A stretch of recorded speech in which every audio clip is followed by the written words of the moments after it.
আমরা যখন আপনারা জানেন আমি নিজে সংস্কারের জন্য বহু বছর বহু জায়গায় লড়াই করেছি, কথা বলেছি। তো আমরা যখন সংস্কার নিয়ে সরকারের ব্যর্থতার সমালোচনা করি, অবশ্যই সমালোচনার কিছু কিছু যৌক্তিক দিক আছে, কিন্তু কিছু কিছু ক্ষেত্রে সমালোচনাটা নির্দয় পর্যায়ে চলে যায়। আপনি এখন 10টা জিনিসের মধ্যে সরকার যদি 4টা জিনিস করে, 4টা জিনিসকে বলেন 4টা জিনিস করেছে এটা অ্যাকনলেজ করেন, করে বাকি যে 6টা করতে পারে নাই সেটার জন্য সমালোচনা করেন, সমস্যা নাই। কিন্তু একদম কিছুই দেখবেন না, কিছুই হয়নি যখন আপনারা রেসপন্সিবল পজিশনে থাকা লোকজন বলেন, তখন খুব দুঃখ লাগে যে আসলে কি সৎভাবে সমালোচনা করেন, নাকি সমালোচনা আপনাদের একটা পেশা বা একটা আত্মতৃপ্তির বিষয়ে পরিণত হয়। যেমন আমরা সারা জীবন বলেছি সংস্কার কোথায় হয়েছে দেখেন, সারা জীবন আমরা বিচার বিভাগের স্বাধীনতার কথা বলেছি। এখন বিচার বিভাগে পদ সৃজন, বদলি, পদোন্নতি, বাজেট অ্যালোকেশন, বাজেট ম্যানেজমেন্ট সমস্ত কিছু উচ্চ আদালতে দিয়ে দেওয়া হয়েছে। যতটুকু স্বপ্ন আমরা ওয়াইল্ডেস্ট ড্রিমে দেখেছিলাম তার সবটুকুই দিয়ে দেওয়া হয়েছে। এটা কি সংস্কার না? রাষ্ট্রে এত বড় একটা অঙ্গের বাংলাদেশের 54 বছরের ইতিহাসে এটা কি সংস্কার না? এটা কি আপনাদের মনে হয় না বাংলাদেশে আইনের শাসন প্রতিষ্ঠায়, মানবাধিকার প্রতিষ্ঠায় এক সময় ভূমিকা রাখবে? এটা তো ম্যাজিক লাইট না, সাথে সাথে ভূমিকা রাখবে। তারপর হচ্ছে আমরা একটা গুম কমিশন করেছি, এটা অসাধারণভাবে কাজ করেছে, এবং ওই গুম কমিশনের অভিজ্ঞতার আলোকে আমরা একটা হিউম্যান রাইটস কমিশন ল করেছি। আমি আপনাদেরকে প্রত্যয়ের সঙ্গে বলি, দক্ষিণ এশিয়ার যে কোনো হিউম্যান রাইটস আইনের চেয়ে আমাদের আইনটা বেটার হয়েছে। আমরা এই আইন অনুযায়ী অচিরেই হিউম্যান রাইটস কমিশনে নিয়োগ দিতে যাচ্ছি। এটা কি কোনো সংস্কার না? আমাদের সিআরপিসি, সিপিসিতে সারা আছেন এখানে, এমন সংস্কার হয়েছে যেটা গত 54 বছরে হয় নাই। এটা চোখে পড়ে না আপনাদের? আমাদের লিগ্যাল এইড অধিদপ্তরকে আগের চেয়ে 10 গুণ বেশি কার্যক্ষম করা হয়েছে। এই কার্যক্রম দেখে এত খুশি হয়েছে ব্র্যাক, যে তারা 5.5 কোটি টাকা খরচ করে আমাদের অফিস রিফার্বিশ করে দিয়েছে, এত খুশি হচ্ছে। আপনাদের এটা চোখে পড়ে না যে 10 গুণ বেশি মানুষ বিনা খরচে, বিনা ভোগান্তিতে আইনগত প্রতিকার পাচ্ছে? আমাদের লক্ষ্য হচ্ছে 20 গুণে এটাকে নিয়ে যাওয়া। আমাদের ডিজিটাল সিকিউরিটি অ্যাক্ট, যারা সবচেয়ে বড় সমালোচক আছেন উনাদের সাথে বসে যেভাবে বলেছেন 90% ক্ষেত্রে করা হয়েছে। হ্যাঁ, 10% করা যায়নি, রাষ্ট্রেরও কিছু কিছু সামর্থ্যের ব্যাপার থাকে। এটা চোখে পড়ে না আপনাদের? তো আমার কাছে মনে হয় কি, আমরা যখন প্রত্যাশা করি, আমাদের এই বিপ্লব পরবর্তী সময় প্রত্যাশা ম্যানেজমেন্ট একটা বিশাল ব্যাপার হয়ে দাঁড়াইছে। আমি একটা ছোট্ট করে আপনাদের ঘটনা বলি। আজকে যে বাংলাদেশের ফুটবল টিম আছে, এই ফুটবল টিমকে যদি পৃথিবীর শ্রেষ্ঠ 2টা কোচের নাম বলি, ম্যানেজারের নাম বলি, একজন পেপ গার্ডিওলা আর একজন হচ্ছে জেনেদিন জিদান। এখন যেন বাংলাদেশের ফুটবল টিমকে যদি জেনেদিন জিদানের হাতে দিয়ে দেন, 1 বছরের জন্য ট্রেনিং করাবে, জাস্ট বাংলাদেশে সে ট্রেনিং করাবে, অন্য লজিস্টিক টজিস্টিক কিছু দিবেন না, জাস্ট ট্রেনিং করাবে। বাংলাদেশের ফুটবল টিম কি ওয়ার্ল্ড কাপে মূল পর্বে খেলার যোগ্যতা অর্জন করে ফেলবে? টাইম তো লাগে, ক্রম বিকাশ তো লাগে।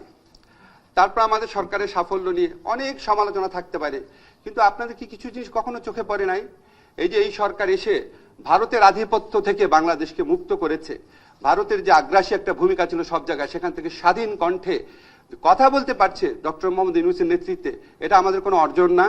আমাদের যে রিজার্ভ বেড়েছে, আমাদের যে মুদ্রাস্ফীতি নিয়ন্ত্রণ আছে, আমাদের যে ব্যাংকিং খাতে ভগ্নপ্রায় বিধ্বস্ত ব্যাংকিং খাতে শৃঙ্খলা এবং আস্থা ফিরে এসেছে, এগুলি কোনো সাফল্য না? আমাদের যে 20,000-এরও বেশি হয়রানিমূলক মামলা, যেখানে প্রায় 5 লক্ষ আসামি ছিল বিরোধী দলের ভিন্ন মতের মানুষের, সেই মামলা প্রত্যাহার হয়েছে 20,000-এরও বেশি, এগুলি কি কোনো সাফল্য না? তো আপনারা যখন বলেন এই সমালোচনাগুলো তো অনবরত করা হয়, আমরা তো সবসময় উত্তর দিতে পারি না। কিছু ফেসবুকে লিখলেও স্যার মানা করে যে না, বলতে যেও না, জাস্ট কাজ করে যাও।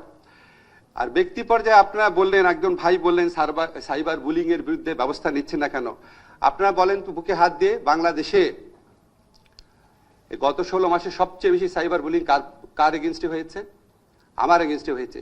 চ্যালেঞ্জ করে বললাম আপনাদের, আমার এগেনস্টে হয়েছে। প্রথম 4 মাসে আমার বন্ধুরা খুঁজে বের করেছে, শুধু 4টা ডেডিকেটেড ভিডিও করা হয়েছে আমার সমালোচনা করে। আমি 15 বছর ছিলাম পাকিস্তানের দালাল, ওভারনাইট আমি ভারতের দালাল হয়ে গেছি। আমার আমেরিকায় বাড়ি আছে, আমার পরিবার চলে গেছে অলরেডি আমেরিকায়। প্রকাশ্যে চ্যালেঞ্জ করে বলেছি আজকের থেকে 6 মাস আগে, যে একটা মানুষ আমেরিকায় বাড়ি থাকলে, এটা ঠিকানা খুঁজে বের করা সম্ভব, আমেরিকাতে বাড়ি থাকলে অবশ্যই বের করা সম্ভব, এটা কার বাসা। ওপেন চ্যালেঞ্জ করেছি সমস্ত বাংলাদেশ, পৃথিবীতে যত বাঙালি সাংবাদিক ইউটিউবার আছে সবাইকে, খুঁজে বের করতে পারে নাই। তো যেই মিথ্যুক, যে বদমাইশ বা যেই বদমাইশরা এগুলি প্রচার করেছে তাদের এগেইনস্টে কেউ কিছু বলেছেন?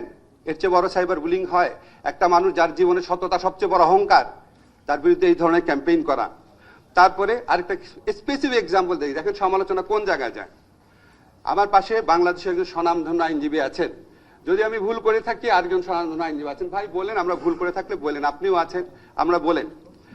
বাংলাদেশে যত জামিন হয়েছে জুলাই ঘটনাতে গ্রেফতারকৃত যারা, তাদের মধ্যে কিছু কিছু জামিন অবশ্যই মানুষ পেতে পারে, কিন্তু কিছু কিছু ক্ষেত্রে আওয়ামী লীগের সন্ত্রাসী কর্মকাণ্ড করতে পারে, এই ধরনের লোকটা জামিন পেয়েছে।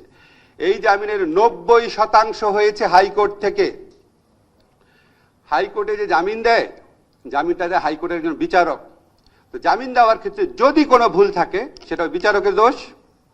এই বিচারকদের অনেকেই আওয়ামী লীগ ফ্যাসিস্ট আমলে নিয়োগ পাওয়া, তাদেরকে সরানোর দায়িত্ব ছিল প্রধান বিচারপতির অধীনে সুপ্রিম জুডিশিয়াল কাউন্সিলের। এখানে আইন মন্ত্রণালয় কিছু করতে পারে? সারা এখানে কিছু করতে পারে ভাই আইন মন্ত্রণালয়? আমি কি হাইকোর্টের বিচারককে সরাতে পারি?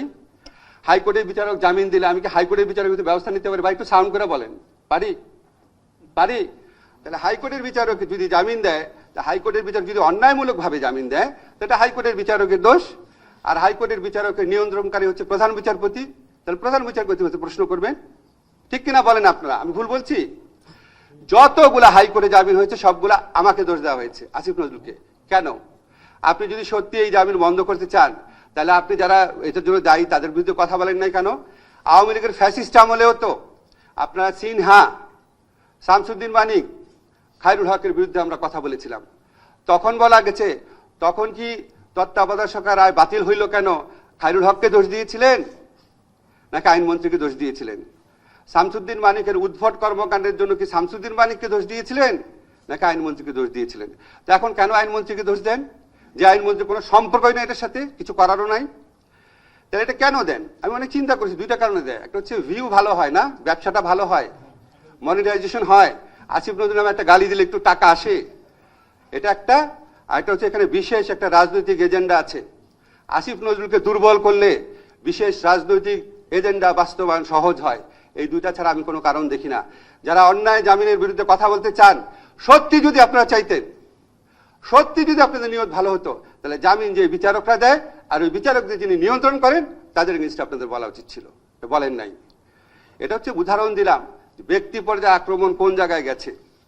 আপনি বলেন, একজন বলে গেলেন যে আমরা কেন পদত্যাগ করি না, পরে জানবেন আমাদের অন্তত 3-4 জন উপদেষ্টা বিভিন্ন সময় পদত্যাগ করতে চেয়েছে। এই অন্যায় আক্রমণ, অন্যায় সমালোচনা, সারাক্ষণ গালাগালি, অশ্লীল অশ্রাব্য গালাগালি, প্রাণ নাশের আশঙ্কা, মানে প্রাণ নাশের হুমকি, অবর্ণনীয় জীবন, এই জীবন কে উপভোগ করে? আমাদের প্রধান উপদেষ্টা বলেছেন এটা একটা টিম, একজন পদত্যাগ হলে আরেকজন মনোবল নষ্ট হবে, আরো দাবি আসবে, আমরা কোনো কাজ করতে পারবো না, কাজ করে যাও। তো কাজ করে যাচ্ছি। এখন যখন আমাদেরও বলার সময় আসবে, সবকিছু জানবেন, বাংলাদেশে থাকবো, সমস্ত কিছুর উত্তর দিব, এবং আমার তো নিশ্চয়ই সততা এবং আত্মবিশ্বাস আছে, সবকিছু একসময় সবাই জানতে পারবেন। আমার শুধু একটা জিনিস মনে হয় কি, যে আমাদের প্রত্যেকেরই, দেখেন এখানে যারা আসছেন প্রত্যেকে ব্যক্তি এজেন্ডা নিয়ে কথা বলেছেন। আমি কারো নাম বলতে চাই না, এমন লোকও আছেন যিনি একটা তদবির করেছেন, শুনি নাই, সমালোচনা শুরু করে দিয়েছেন।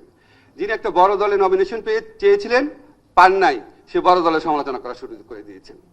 যিনি একটা অন্যায় একটা সুবিধা চেয়েছেন কোন একটা প্রতিষ্ঠানের কাছে, পান নাই, সেই প্রতিষ্ঠানের সমালোচনা করা শুরু করে দিয়েছেন। এখন আমরা ইংরেজিতে একটা কথা আছে, you get the government you deserve. আমরা কি নিজের সংস্কার করেছি? আমরা কি নিজের চিন্তা ভাবনা, নিজের সততার সংস্কার করেছি? আমরা কি আমার প্রতিষ্ঠানের সংস্কার করেছি? এই যে সমস্ত পত্রিকা অফিস আছেন, এনজিও আছেন, বিভিন্ন অ্যাক্টিভিস্ট প্রতিষ্ঠান আছেন, আপনারা আপনাদের সংস্কার করেছেন? এই যে রাজনৈতিক দল আছেন, আপনারা আপনাদের সংস্কার করেছেন? তো সব কোনো কিছু করবে না, সবাই হচ্ছে কি আমি একা সবাইকে দোষ দিব, সবাই সবাইকে দোষ দিবে। নো, আমি তো বলছি আপনাদের আমাদের অনেক ব্যর্থতা আছে, অনেক ভুল আছে। প্রথমেই বলেছি 10টা জায়গায় অন্তত 4টা জায়গা ঠিক করেছি, 6টা জায়গা করতে পারিনি। 6টা জায়গা তো অবশ্যই বলবেন, 4টা জায়গা অ্যাকনলেজ করেন। আমরা যদি পরমত সহিষ্ণু না হই, আমরা যদি বিবেকবান না হই, আমরা যদি সৎ না হই, আমাদের নিয়তের মধ্যে যদি সততা না থাকে, তাহলে কোনোদিন আমরা জাতি হিসাবে অগ্রসর হতে পারবো না। আপনি কিছু আইনি সংস্কার করে দিলেন, ম্যাজিক্যালি মানুষ ভালো হয়ে গেল, এটা পৃথিবীর কোথাও হয়েছে? একটা দেশ ইংল্যান্ড, ওখানে সংবিধানই নাই। আর আফ্রিকান যে কোনো দেশে দেখেন সংবিধান, কোনো হাজার হাজার ভালো আইন আছে, তো ওখানে কি বেটার গভর্নেন্স প্রতিষ্ঠিত হয়েছে? কাগজ দিয়ে বেটার গভর্নেন্স প্রতিষ্ঠিত হয়? আমরা আত্মসমালোচনা করি। পৃথিবীতে আমাদের ইসলাম ধর্মে আছে সবচেয়ে বড় গুণের একটা হচ্ছে আত্মসমালোচনা করা। আছেন, আমরা সবাই আত্মসমালোচনা করি, সবাই সবার মতামত, সবাই সবার সীমাবদ্ধতা, শক্তিমত্তা বোঝার চেষ্টা করি। এইভাবেই যদি আমরা অগ্রসর হই, আগামীতে আমরা ধীরে ধীরে সংস্কারের পথে অগ্রসর হতে পারবো। 5 থেকে 10 বছরের মধ্যে দেশকে আমরা ইনশাল্লাহ অনেক ভালো জায়গায় নিয়ে যেতে পারবো। ধন্যবাদ সবাইকে। সানবিট সব দিবে সামাল। সানবিট ম্যাজিক প্রেস ডিশওয়াশিং এর মাথা ঘোরানো সলিউশন।